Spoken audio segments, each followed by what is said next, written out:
আজকে গরুর গোশত রান্না করবো। এখানে 1 কেজি গরুর গোশত আছে। প্রথমে দিয়ে দিব আদা, তারপরে রসুন চামচ, যেটা দারচিনি, এলাচ, লবঙ্গ আছে, লবণ দিয়ে দিব, লবণ রাখতে দিব, দিয়ে দিব 1 চামচ হলুদ, হচ্ছে ধনিয়া, শুকনো মরিচ, মরিচের গুঁড়া, জিরা দিয়ে দিব, তেজ,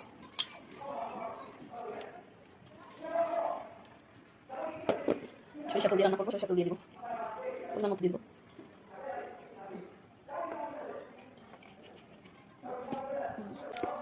এখন মাখায় নিব।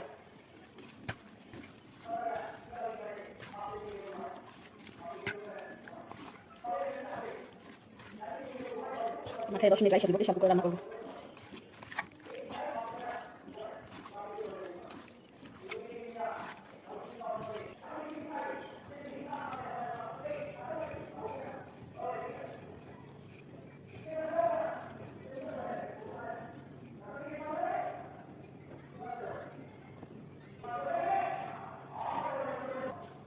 হচ্ছে গরম মশলার গুঁড়া 1 চামচ দিলাম, আবার উঠানোর আগে আগে অল্প একটু দিয়ে দিব।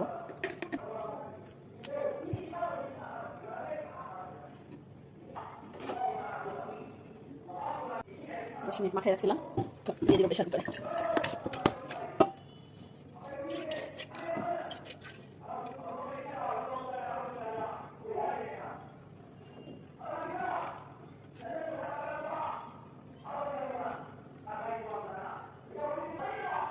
আমি দিয়ে দিব, গরম পানি দিলাম, শেষ টাকা।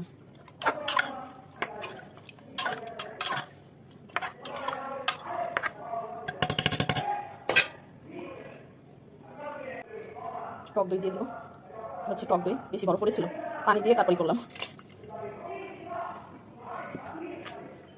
হয়ে গেছে। এবার চুলায় বসাই দিব।